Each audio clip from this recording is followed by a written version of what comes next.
राधे राधे बच्चों, आप सभी का हमारे YouTube चैनल वीर मैथ क्लासेस पर स्वागत है। आज का हमारा टॉपिक है संविधान की प्रस्तावना, preamble of the constitution. Video start करने से पहले आपसे एक बात कहना चाहूंगा, अगर आप चैनल पर पहली बार आए हैं तो चैनल को सब्सक्राइब जरूर करें, बेल आइकन दबा दें जिससे कि जो भी वीडियो हम डालें उसका नोटिफिकेशन आपको मिल जाए। वीडियो को लास्ट तक देखें। अगर वीडियो अच्छा लगता है तो वीडियो को लाइक करें तथा कमेंट करके अपनी राय हमको भेजें। तो संविधान की प्रस्तावना, तो सबसे पहले स्टार्ट करते हुए मैं आपको बताना चाहूंगा कि हमारे देश की जो हमारे संविधान की प्रस्तावना उसमें क्या क्या लिखा हुआ है। एक बार संविधान की प्रस्तावना को पढ़ते हैं। हम भारत के लोग भारत को संपूर्ण प्रभुत्व संपन्न समाजवादी धर्मनिरपेक्ष लोकतांत्रिक गणराज्य बनाने के लिए तथा उसके समस्त नागरिकों को सामाजिक आर्थिक राजनीतिक न्याय विचार अभिव्यक्ति विश्वास धर्म व उपासना की स्वतंत्रता प्रतिष्ठा तथा अवसर की समता तथा उन सब में व्यक्ति की गरिमा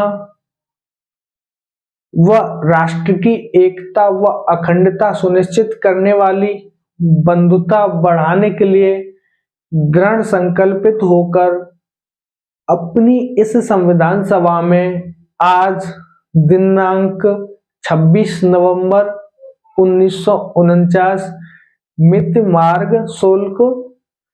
मार्ग शुक्ल सप्तमी संवत 2006 विक्रमी को एतत् द्वारा इस संविधान को आत्मार्पित अंगीकृत तथा अधिनियमित करते हैं। ये हमारे संविधान की प्रस्तावना है।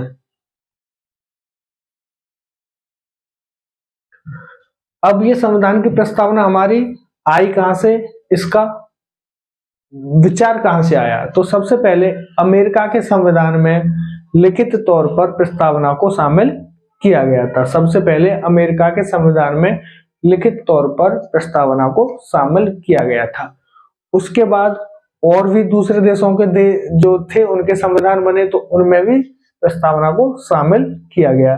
तो अमेरिका के संविधान से ही प्रेरित होकर भारत के जो संविधान निर्माता थे उन्होंने भारत के संविधान में प्रस्तावना को जोड़ा। उसी के आधार पर बोला जाता है कि भारत में जो प्रस्तावना है वो कहां से प्रभावित होकर जोड़ी गई, तो अमेरिका के संविधान से प्रभावित होकर भारत के संविधान में प्रस्तावना को जोड़ा गया। प्रस्तावना होती क्या है? प्रस्तावना एक तरह की कुंजी होती है। प्रस्तावना क्या होती है? एक तरह की कुंजी होती है। कुछ लोग इसको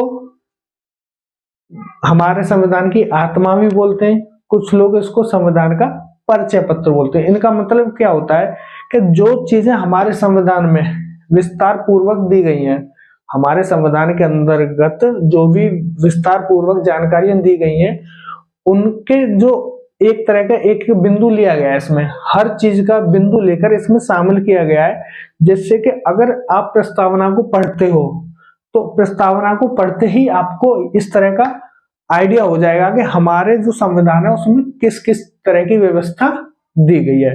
तो इसीलिए इसको संविधान की कुंजी भी कहा जाता है। 13 दिसंबर 1946 को पंडित जवाहरलाल नेहरू जी ने एक उद्देश्य प्रस्ताव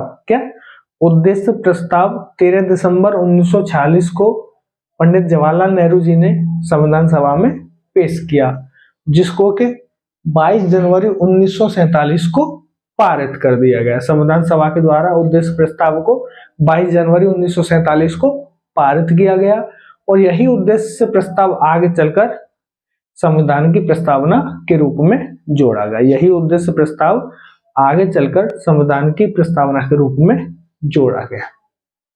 संविधान की प्रस्तावना संविधान का ही एक भाग है।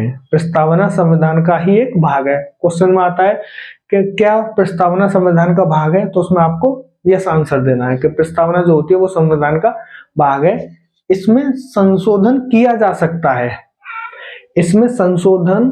जा सकता है, लेकिन इसके मूल ढांचे में कोई परिवर्तन या कोई कमी नहीं की जा सकती।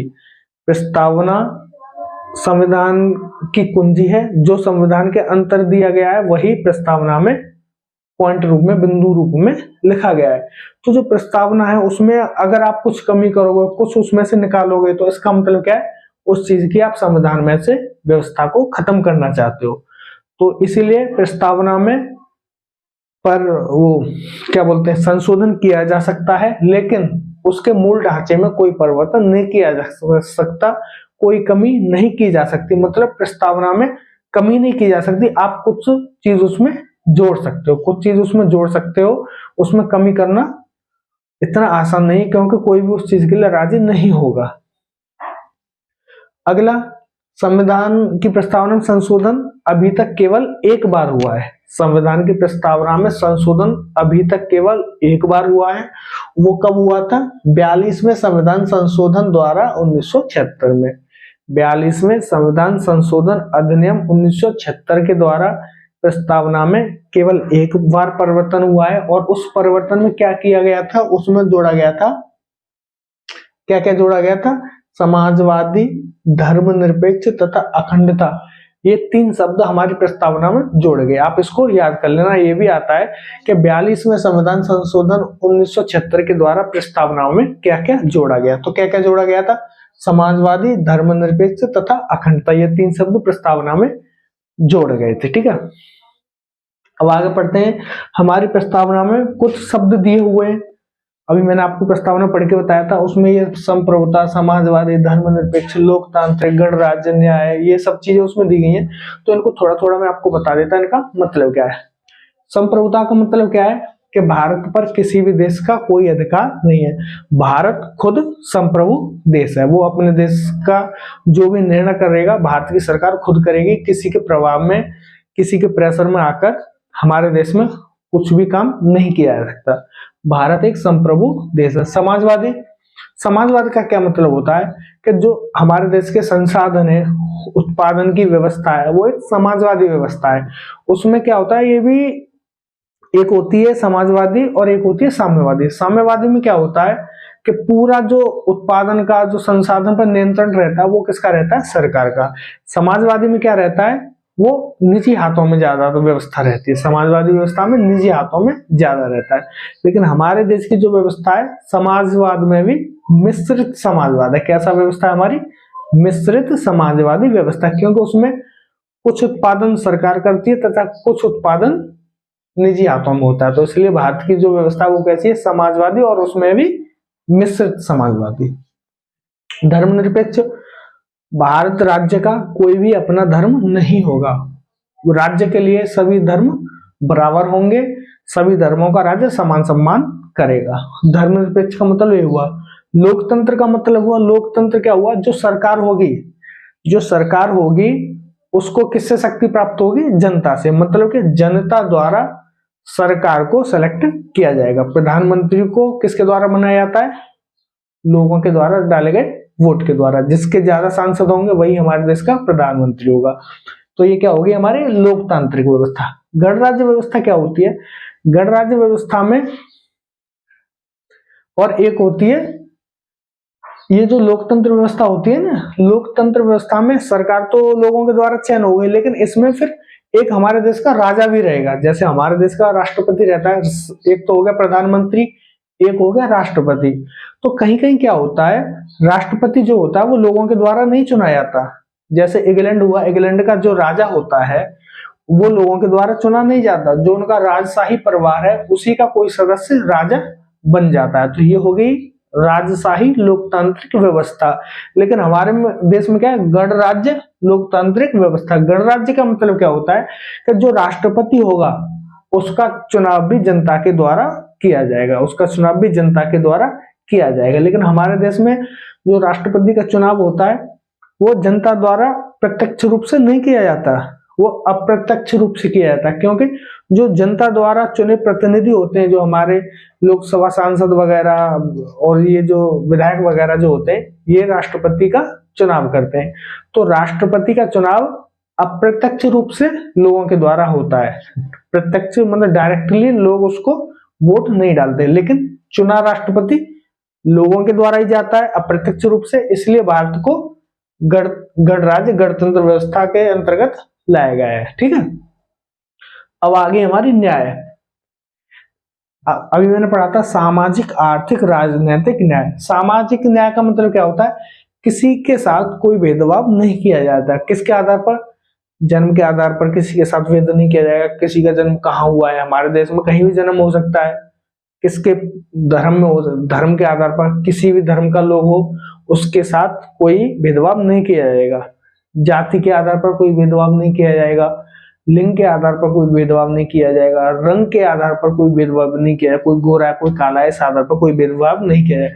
कानून के लिए सभी बराबर होंगे, कानून के लिए सभी बराबर होंगे, सभी को समान न्याय मिलेगा। इसलिए सामाजिक आर्थिक, आर्थिक क्या हुआ, पैसे के आधार पर न्याय नहीं दिया जाएगा। कोई बहुत पैसे वाला है कोई गरीब है, सभी को समान न्याय मिलेगा। तो ये हो गया हमारा आर्थिक न्याय। एक हो गया राजनीतिक न्याय।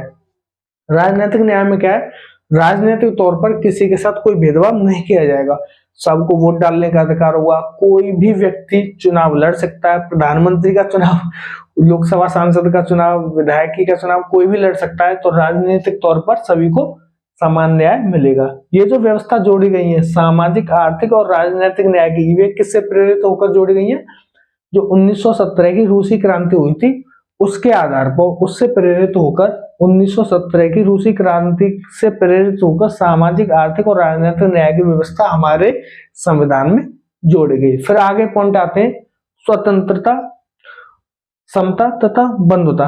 अब स्वतंत्रता में किस तरह की स्वतंत्रता भारतीय नागरिकों को मिली हुई है, विचार, अभिव्यक्ति, विश्वास, धर्म व उपासना। भारत के लोग अपना किसी भी तरह का विचार रख सकते हैं, अपने विचार को अभिव्यक्त कर सकते हैं, किसी में भी विश्वास कर सकते हैं, किसी के साथ भी विश्वास तौर पर जुड़े हो सकते हैं, किसी भी धर्म में विश्वास कर सकते हैं। कोई मुस्लिम हो सकता है, कोई हिंदू हो सकता है, कोई ईसाई, कोई सिख, कोई पारसी, मतलब किसी भी धर्म में विश्वास कर सकते हैं। वह कोई भी पूजा पद्धति अपना सकते हैं। उपासना का मतलब क्या है, किसी भी धर्म की कोई भी पूजा पद्धति अपना सकते हैं, उनको सभी को इस चीज की स्वतंत्रता है। स्वतंत्रता और समता, समता में क्या है, प्रतिष्ठा तथा अवसर की समानता। समानता समता एक ही शब्द है, प्रतिष्ठा तथा अवसर की समानता। इसका मतलब क्या है, सभी को समान अवसर मिलेंगे प्रतिष्ठित होने के लिए, मतलब नौकरी पाने के लिए, किसी भी तरह की नौकरी, कोई भी भारत में कोई भी नागरिक किसी भी तरह की नौकरी पा सकता है। कोई भी डीएम के लिए तैयारी कर सकता है, आईएएस बन सकता है, आईपीएस बन सकता है। तो ये क्या हुआ, प्रतिष्ठा तथा अवसर की समता। ठीक है, अवसर मिलेंगे तभी तो आदमी प्रतिष्ठा प्राप्त कर पाएगा। तथा बंधुता, बंधुता कौन सी, व्यक्ति की गरिमा तथा राष्ट्र की एकता व अखंडता सुनिश्चित करने वाली, बंधुता बढ़ाने के लिए। प्रस्तावना क्या है, व्यक्ति की गरिमा तथा राष्ट्र की एकता व अखंडता सुनिश्चित करने वाली बंधुता बढ़ाने के लिए। मतलब इतना भाईचारा एक दूसरे के प्रति होना चाहिए कि किसी की जो सेल्फ रेस्पेक्ट है उस पर कोई आंच नहीं आनी चाहिए, सभी अपना गरिमापूर्ण जीवन जी सकें, राष्ट्र की एकता बनी रहे, राष्ट्र में अलग अलग न हो, लोग एक दूसरे के साथ भाईचारे के साथ रहें, तथा राष्ट्र की अखंडता, अखंडता मतलब भारत के टुकड़े नहीं होने चाहिए, सबको भारत को अखंड बनाने में अपने अंदर इस तरह के विचार रखने चाहिए कि हमारा देश टूटना नहीं चाहिए। राष्ट्र की एकता तथा अखंडता सुनिश्चित करने वाली बंधुता हो गई है। आज की वीडियो में हमारा इतना ही। जो भी प्रस्तावना में ज्यादा से ज्यादा पॉइंट जो एग्जाम पॉइंट व्यू से जो भी थे वो सारे में इस प्रस्तावना में मैंने आपको बताने की कोशिश की है। आशा करता हूं आपको हमारा वीडियो अच्छा लगा होगा। अगर वीडियो अच्छा लगा है तो वीडियो को लाइक करें, कमेंट करके अपने विचार हमको बताएं, ज्यादा से ज्यादा लोगों तक हमारे वीडियो को शेयर करें, ज्यादा से ज्यादा लोगों तक हमें पहुंचाने में हमारी मदद करें। जिसने चैनल सब्सक्राइब नहीं किया है कृपया करके चैनल को सब्सक्राइब कर लें, बेल आइकन दबा दें जिससे कि जो वीडियो हम डालें उसका नोटिफिकेशन आपको मिल जाए। धन्यवाद, जय हिंद।